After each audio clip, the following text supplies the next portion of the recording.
tearing out pieces of me to replace the broken pieces of you. Tearing out. Hello, wealthy family, and welcome to today's Spiritual Soul Day. Thank you so much for coming and sharing some time with me. So, for the past couple weeks, it's been maybe like a month and a half now. It's been mulling around. Hey, you need to do a video about ancestor altars, and I was like, nah. And they're like, you really need to do a video about ancestor altars, and I was like, why? There's so much information out there.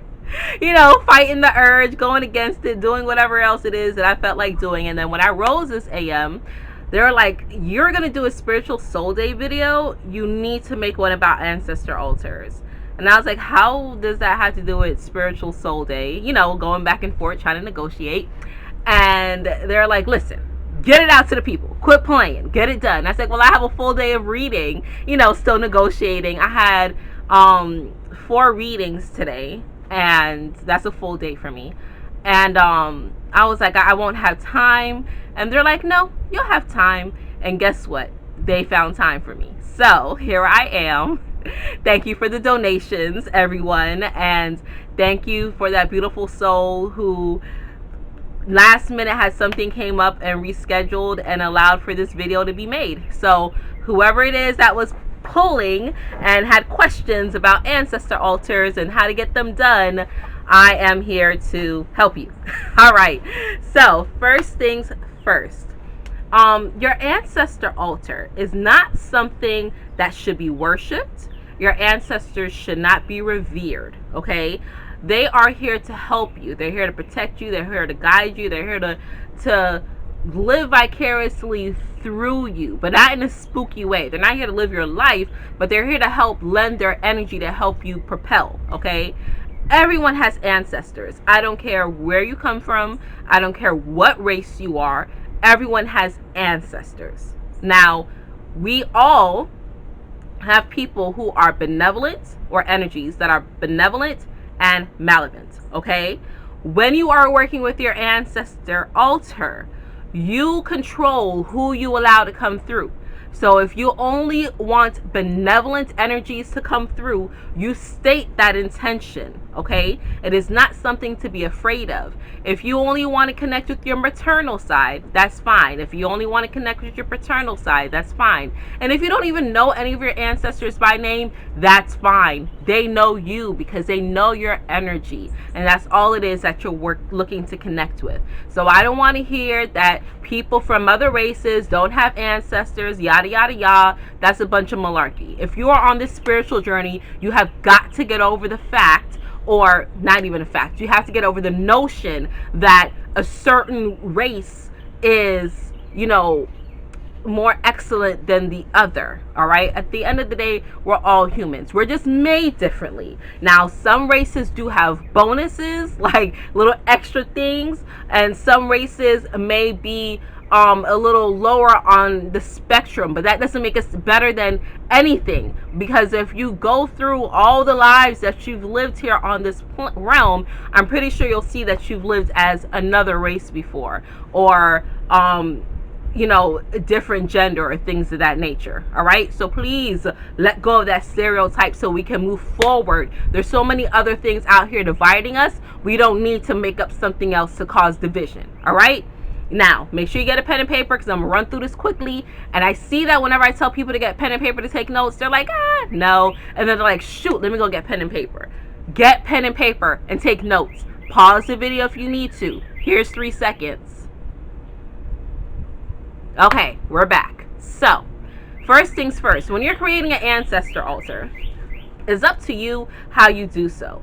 You can either have one as a permanent structure and have it set up in your home all the time, in a place where it's specifically for your ancestors, or if your living situation does not allow you to do so, then you can have a portable, right, a movable ancestor altar. And I'm going to give you both of them. All right, Now, if you have the ability to set up a permanent structure for your ancestor altar in your home and leave it up all the time, do not place your ancestor altar in your bedroom, because that energy is very heavy. Whether you can feel it or not consciously, when you're sleeping, you will feel it.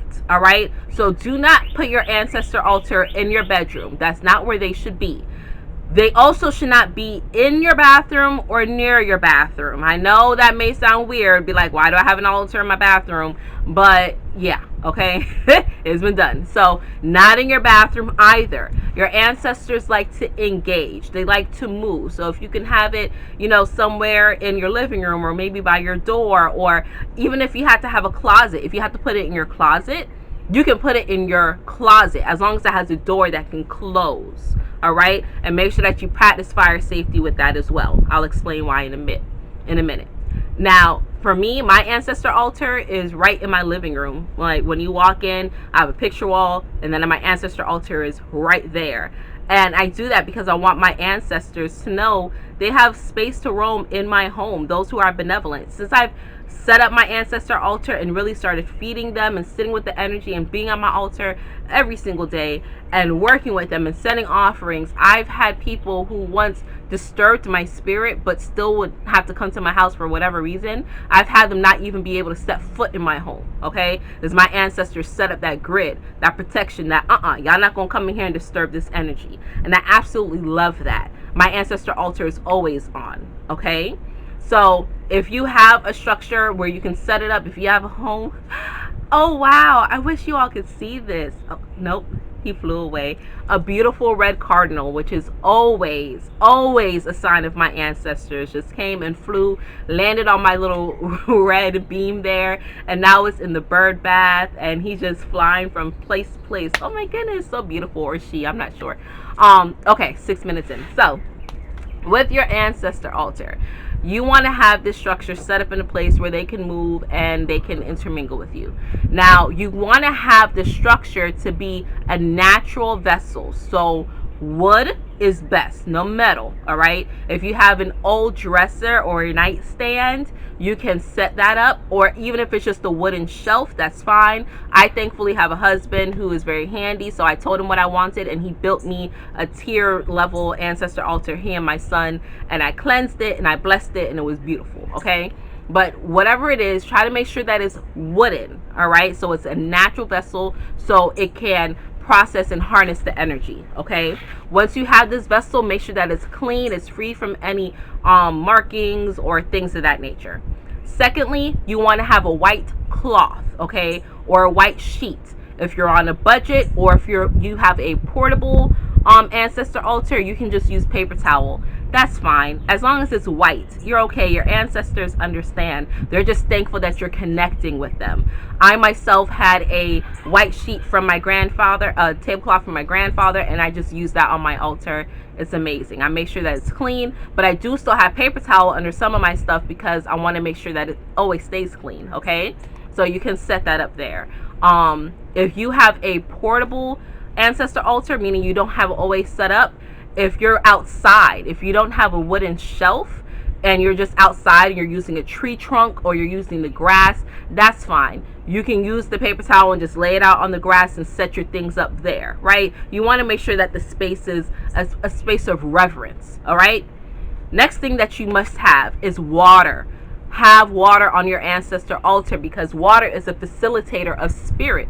The spirit dips into the water, right? It may sip from it, use it. It harnesses the energy, but you want to use clean water. So distilled water, drinking water, spring water, alkaline water. If you're on a budget and you can't afford to go buy water, just go to a natural body source of water and dip it in. All you need is a glass, no plastic. Put it in a glass. If you have a glass that you're no longer using, you can wash it, make sure it's clean, and use that for your ancestor altar, okay? If you don't have one that you have, go to the Dollar Tree and get it for $1, all right? Just have a glass, no plastic, okay? Again, if it's portable, you just have it set to the side. Get like a shoebox or an Amazon box or something and place all your things for your ancestor altar in this box and tuck it under your bed. No one ever has to know. Next thing you should always, and when you're done with the water, if it's not a permanent structure, You want to just pour the water out outside near a tree or in the grass and just say thank you. Thank you for your service. Thank you for your facilitation water. If it is a permanent structure, make sure you're refreshing the water every time you sit at your altar, which should be at least once a week. At the bare minimum, you should be at your ancestor altar once a week. All right, and just make sure that water is refreshed, or anytime you see it looking murky or if it's getting low, just be sure to refill that up. Okay. Next, you want to have an air element. So an incense, I like to use frankincense and myrrh. Nag champa is good, or you can follow your intuition, right? Your ancestors may like a different scent, you can have that. The holder for it should also be a natural vessel. I have a wooden incense holder, but again, if you're outside, you can just stick it in the ground and let it burn that way. All right. Next, you want to have a candle. Now, the fire, the flame is good also for facilitating. It provides warmth, guidance, love, light. Is like a beacon signal for your ancestors. Hey, here I am. Okay. So if it's a portable vessel, you can just have a single-use candlestick like this. Make sure it's clean. Make sure there's no labels on it. Sometimes they come with labels.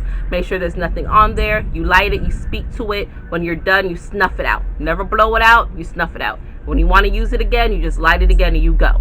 I personally use a 7-day candle, and I use this candle from the Dollar Tree. All right, this is how they look when I first buy them, with the wrapping on it, and all I do is tear the plastic off of it from around it. That way I don't have to worry about the label. And I just wipe it down with coconut oil, make sure the stickiness is off of it. Then I wipe it down with my Florida water. If you don't have Florida water, you can use ammonia, or you can use vinegar. But if you use vinegar, try to wipe it down again with water so that smell's not still on there. If you have sage, you can smoke it around, and then you light it, speak to it. Thank you, candle, for being a beacon of light, love, and guidance. Set it on your altar and go. My altar is always on, so my candle is always lit. That's what I was meaning by fire safety. If you're in a closet, you want to make sure that you snuff out your candle, right? You can put your hand like this. If you're not tolerant to heat, don't do that, because depending how powerful it is. One time I did it and it was sucking my hand all the way down into it. It was so powerful. So get a snuffer. Like on my candle here, I have a snuffer. You can snuff it, or you can just put something over it, cut that oxygen off, and it'll turn your candle off. Okay. And then the last thing that you should always have, must have, is ancestor money. Now, ancestor money looks like this, right? With the picture of the Jade Emperor, or it can look like this, a different domination, but still the Jade Emperor. Here's another domination, but still the Jade Emperor. I order my ancestor money off of Amazon, but they also sell them in Chinese grocery stores. You can also find it in a Botanica if they sell it, but you want the Jade Emperor. Here it is again. Whoop, there we go. Here it is again. You should have the Jade Emperor on there. I know there's some ancestor money out there with Benjamin Franklin, and there's some black beings on there, black gods. I forgot his name, but the Jade Emperor is the ruler over that realm. So that's who you want to have on your money.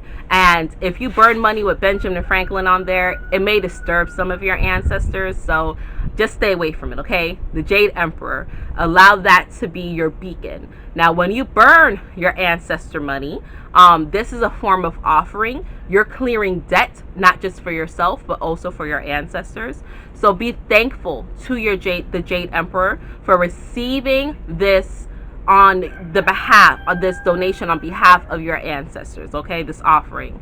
So what I say, because I don't know on my ancestors and my family's not one to really talk about it, so what I say is, thank you, Jade Emperor, for receiving this ancestral offering. Let me start over. Thank you, Jade Emperor, for receiving this ancestral offering on behalf of my ancestors, both known and unknown, both from my maternal and my paternal side.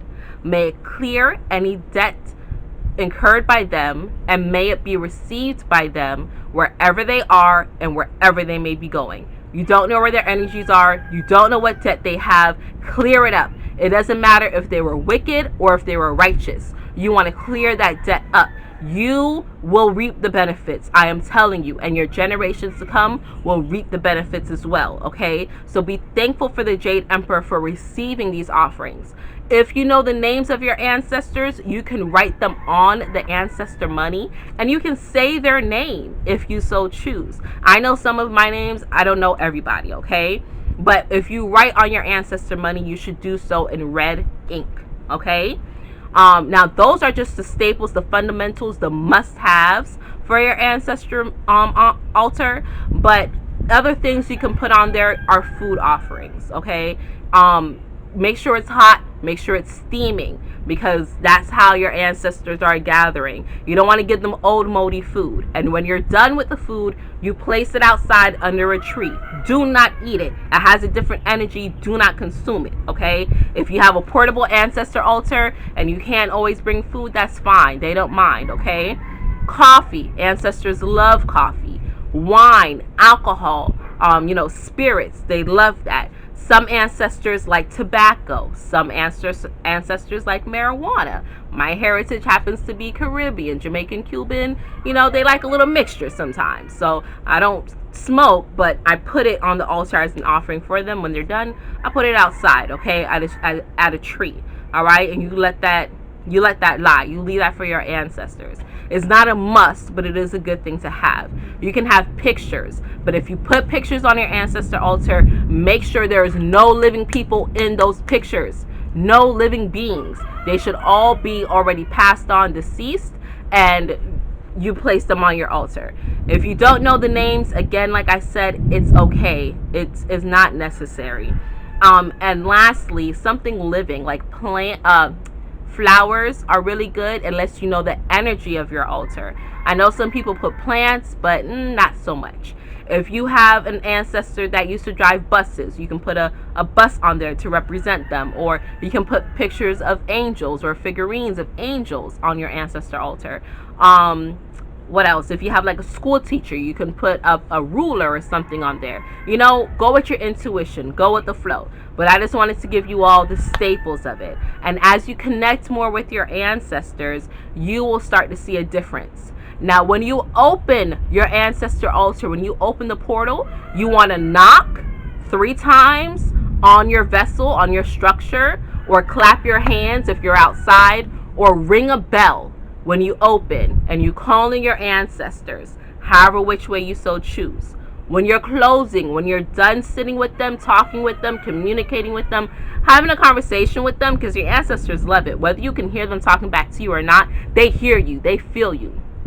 So when you're done communicating with them and you're closing out, you want to knock again 3 times, ring your bell, or clap your hands 3 times. Let that sound go off so that portal can close, so they can return back to the spaces from which they came. So they're not just blubbering around, okay? You don't want a whole bunch of ancestors just blubbering around your house, especially ones that you don't know, you're not connected with, okay? All right. Oh, and also, if you are sitting at your altar, permanent structure, or you're outside or so, you may want to take the time to just cleanse your energy afterwards. Just state the intention. Imagine a light flowing and washing over you, because sometimes that energy can be heavy and you don't always want them traveling back with you, or again, being in your home. Okay, it's not to scare you, it's just sometimes the energy can be heavy and you be like, wait a minute, what's happening? Why am I so hungry? I keep eating, I can't get full. Your ancestors are feeding up off your energy. Okay, so you want to send them off to where they may be. All right, okay, wealthy family, so this storm is rolling in. We've been calling for rain and it's seeming to come in. I'm seeing the lightning.